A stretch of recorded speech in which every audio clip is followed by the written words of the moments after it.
Welcome to yet another edition of the Diplomat Couch, a program where we feature ambassadors and heads of international missions in Zimbabwe. We seek to understand the activities of the embassies as well as those international organizations based in Zimbabwe. Now, it is my pleasure today to have on the program the Honorary Consul of the Sultanate of Oman, His Excellency Mr. Kamal Khalfan. Your Excellency, it's a pleasure to have you on the program. The pleasure is all mine. Thank you very much for coming. Thank you, thank you. Now, to get the ball rolling, who is H.E. Kamal Khalfan? Where was he born? And maybe briefly talk about your career as well and when you came to Zimbabwe. I was born in Zanzibar. Zanzibar. Zanzibar, which is part of Tanzania. Sure. Now, I left Zanzibar to go to the UK for further education. Okay. And when there was a change of government in Zanzibar, I relocated to Kuwait, and I stayed there for a time.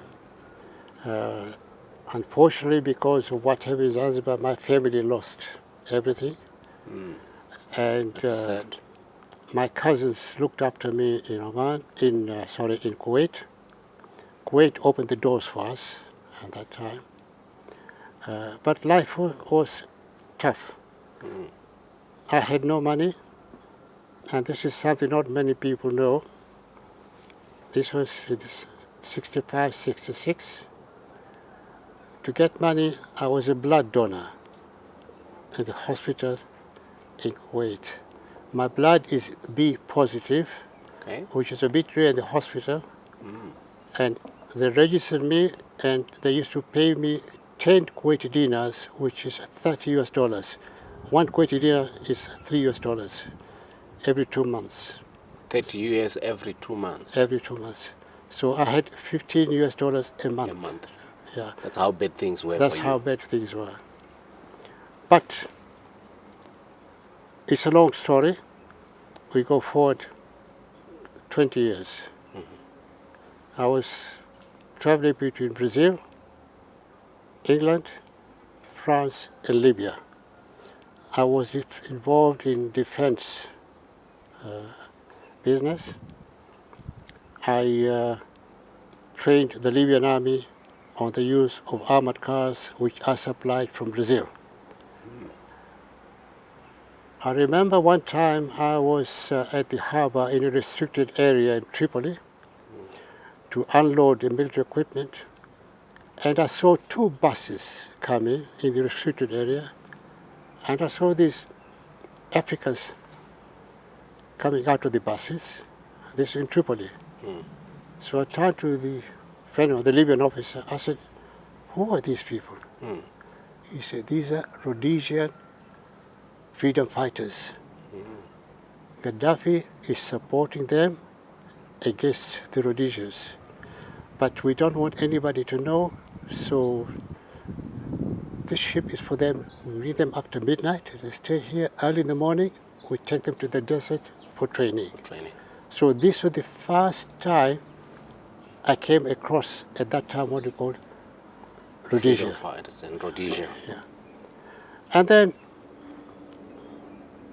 take forward very quickly. In the 70s, before that, I was living in Kenya. I became a very good friend of Rupia Banda, The former president of Zambia. the former president of Zambia. He was a businessman at the time. We got on very well together. We were partners. We used to travel together. He was a wonderful guy. I was living in England in 1980 when I spoke to Rupia Banda for a meeting. He said, "Oh, come to Lusaka." I went to Lusaka in 1980. This is about 2, 3, 4 months after independence here. After Zimbabwe's independence. After Zimbabwe's independence. Sure. When I arrived, Rupia Banda said, "My brother, I'm sorry, but the people you wanted to meet have just flown to Salisbury. Let's go and meet them." Went to the plane, And he was the only black guy in the plane. You was the only black guy on the plane. So I said, Rupiah, we are going to white man's country. Because he's the only black guy. He said, yeah, I can see that. Never mind, let's go. Yeah. I landed at the airport here. And I said, let's drive around Salisbury and have a look. I was absolutely overwhelmed. Thinking I was coming to a country where people were being murdered, to such a beautiful, peaceful country was quite the opposite of what I expected. What you had read about. What I read about. I spent a few hours driving around. I couldn't believe the beauty of this country. The weather, the people were pleasant. The question of war, just wasn't there. So I said, you know, Rupiah, I live in England. The English are very good people, but the weather in England, I just can't stand the cold.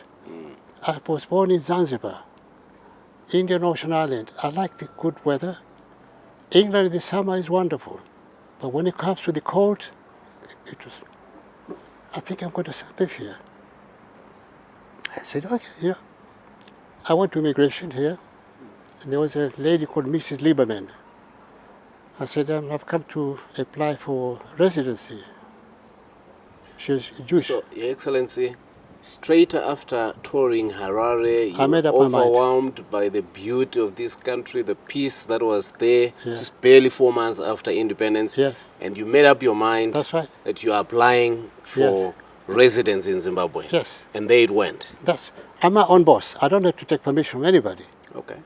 So this Jewish lady, Miss Lieberman, looked at me and said, excuse me? So I repeated. I said, you know, I want to apply for citizenship, for residency. She said, I thought I had the first time. I couldn't believe it. He said, you know how many people are leaving the country?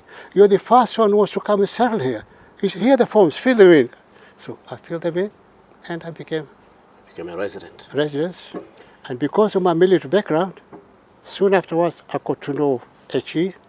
Nagawa. He was chairman of Joint High Command.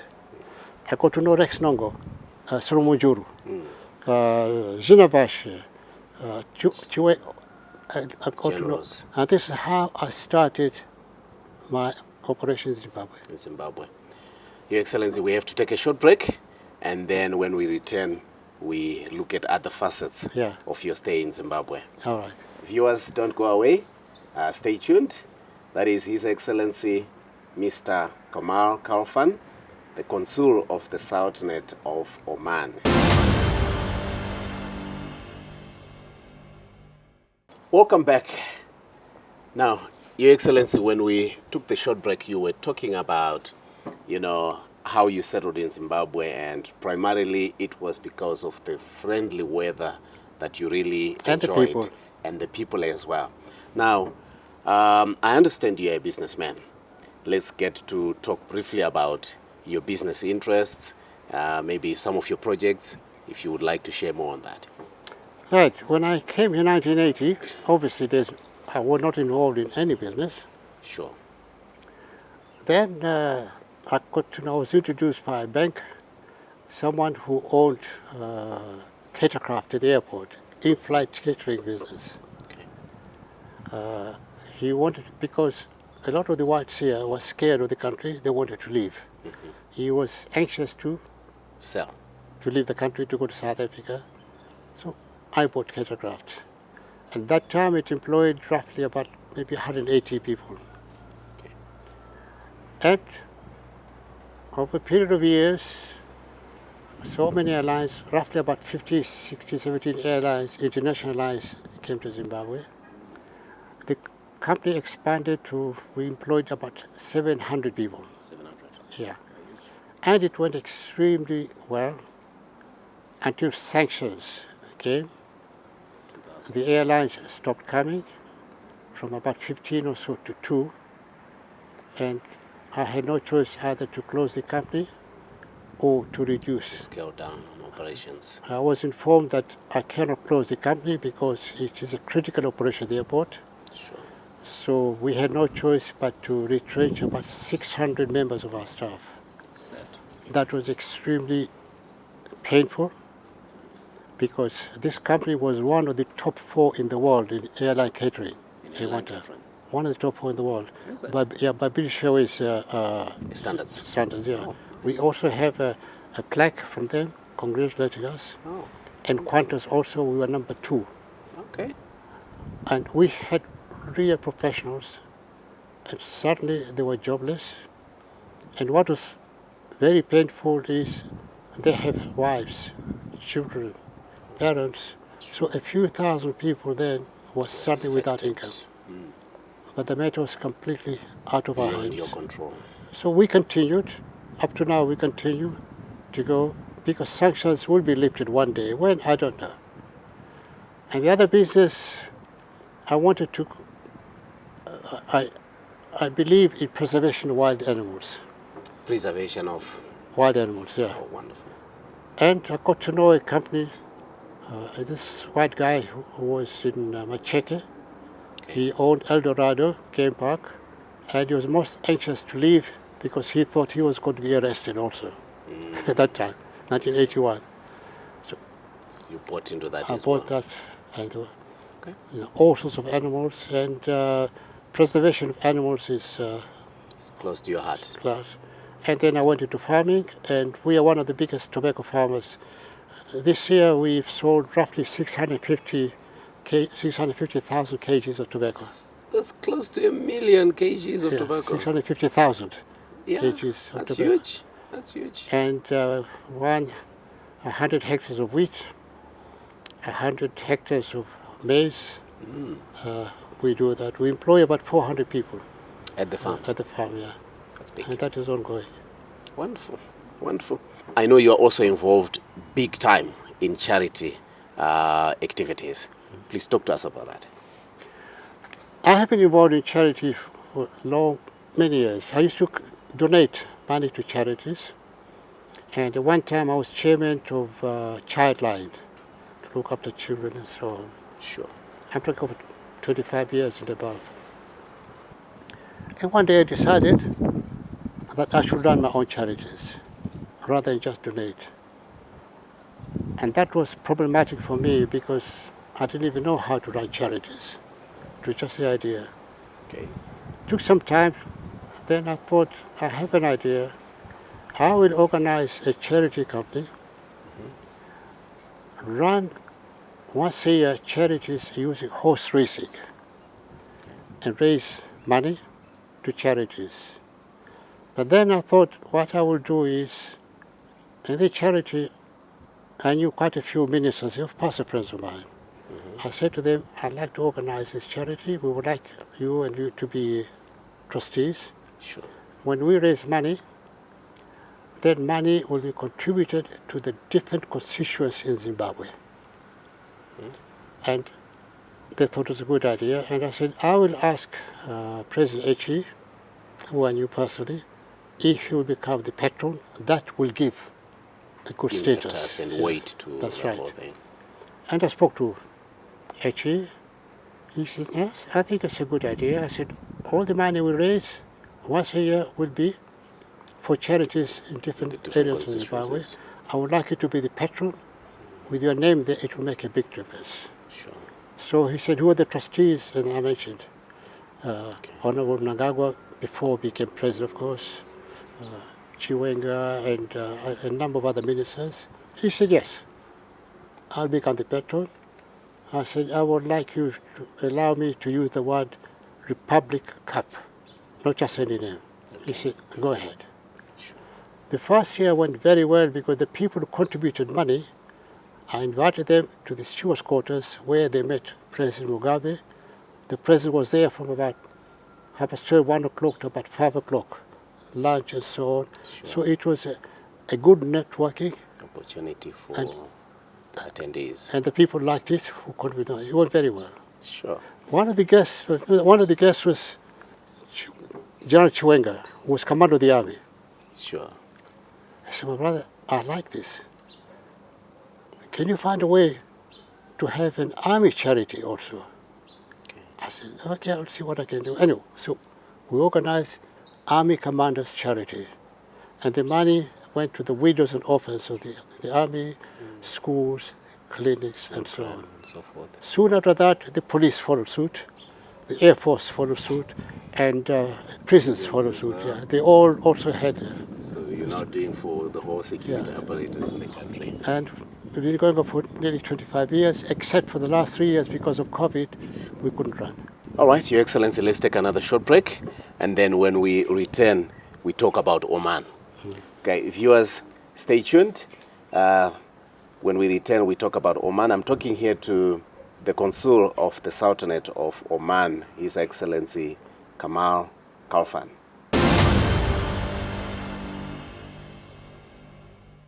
Welcome back to the third and final segment of our program. I'm speaking to the Consul, Honorary Consul, that is, of the Sultanate of Oman, His Excellency Kamal Khalfan. Your Excellency, briefly, what is the history of Oman? Where is it? Who are its neighbors? The history of Oman is interesting. If you look at the map of Oman, the whole of the east side of Oman faces what we call the Arabian Sea. The Iranians call it the Persian Gulf, but it's the same one. Okay. And because of that, sailing was part of the culture of the people. Southeast of Oman, we have the border with Yemen. Okay. On the east, we have the border with the Kingdom of Saudi Arabia. And on the north, United Arab Emirates. Okay. And we have excellent relationships with all of them. Neighbors. Oman is one of those countries that we are friendly with everybody. We do not interfere in the politics of any country. We try to be friends and so on. Oman contributed $2 million towards food relief to Zimbabwe. Oh, is it? Many years ago. It was also in the papers of the Herald. I've got pictures of that. Okay. Where there was a severe drought here, contributed $2 million. $2 million. Now, to show you the bad image the country had, my government said, we hear that in Zimbabwe, the charity that is donated only goes to ZANU-PF members, not to other people. But this contribution is to all Zimbabweans. Can you check? I said, of course I will check. And I was there contributing.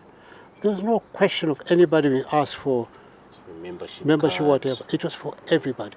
This is one of the things people have the wrong impression about this country. And it went extremely well. It was in the Herald. Oh, wonderful. Now, what type of government do you have in Oman? It's a monarchy. It's a monarchy? Yeah.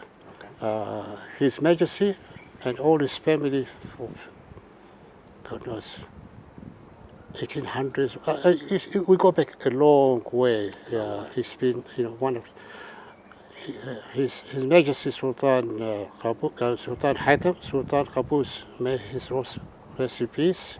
He passed away, and His Majesty Sultan Haitham Al Said took over, and we have a population of roughly just over 5 million people. 5 million people. Yeah. Okay.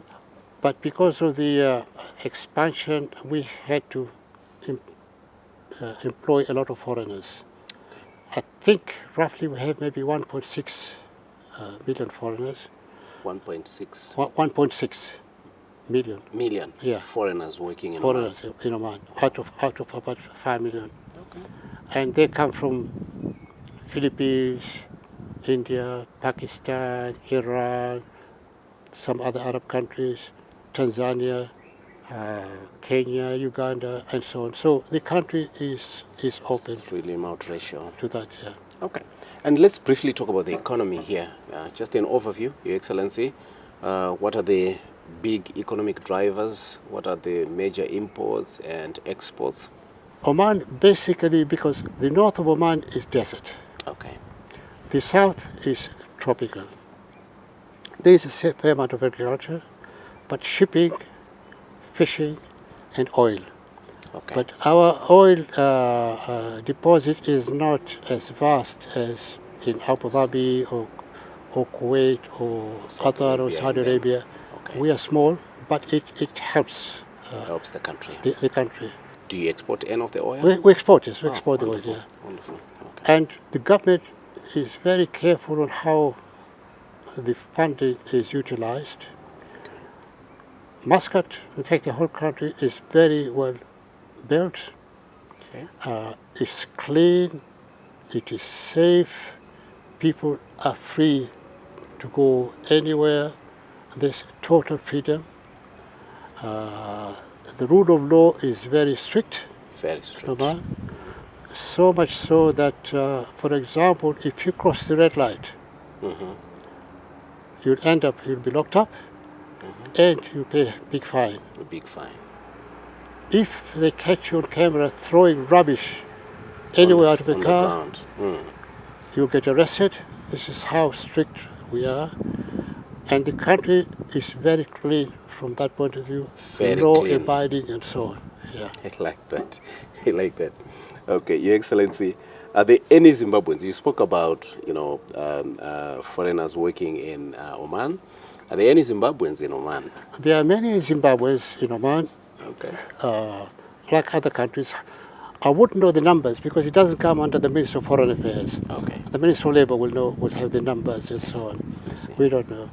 But lately there were some negative reports about Zimbabwe being abused or whatever. There was obviously an ulterior motive on that one. I remember in one of the papers here they said there's slavery in Oman. Like, what? Slavery? We checked. Yes, there was some domestic abuse. Anywhere in the world, there's some domestic abuse to different degrees. I said to people here, there is domestic abuse in Zimbabwe also. There have been cases where people in court have been taken to court. But here they call it domestic abuse. In my country, they call it slavery. What is going on here? They say, well, look, this is not the government policy. This is, some of the papers here are writing that. We don't agree with that. A delegation from here went to Oman, and they found that most of what I heard was not true. There was some abuse, yes, but said if there's abuse, report to the police, Okay. ROP, Royal Oman Police, and they will take action because the police, they are very strict on that. But if you, as a people in Oman, Zimbabweans, they reported they're not allowed to make telephone calls. Some of them are not being given food. I've said some of them are not allowed to leave. Some of them are working 18 hours a day. I said, do you believe all this nonsense? If people are not allowed to make telephone calls, how come they manage to call some of the local papers here and tell them? If they're not given food, they'll be dead by now. They're not allowed to leave. I said, this is prison. If the Royal Oman Police find out, those employers will get into serious trouble. It's not allowed. But what they found, a lot of these stories was just stories. There were some that were, yes, valid, and they were investigated. But this happens all over the world. Yeah, there is domestic abuse. It's wrong, but unfortunately it happens. But in our country, there's zero tolerance with the police. Something like this happens, you get in touch with ROP, and they find your accusation are valid, action will be taken. Your Excellency, do Zimbabweans need visas to go to Oman? Until a few years ago, diplomatic missions used to issue visas. I used to issue visas. Sure. Until a few years ago, then, like Zimbabwe, if you want to apply to come to Zimbabwe, you have to do it online. Okay. Yeah. Foreigners have to apply online. Okay. So Zimbabwe, Oman, like other countries, to get a visa, online. you apply online, yeah. Okay. It takes maybe 3 days to 5 days. Your Excellency, it was a pleasure having you on the program. Thank you so much for sharing insights about Oman, and the relationship between Zimbabwe and your country. Viewers, thank you so much for joining the program. We look forward to having you in the next episode.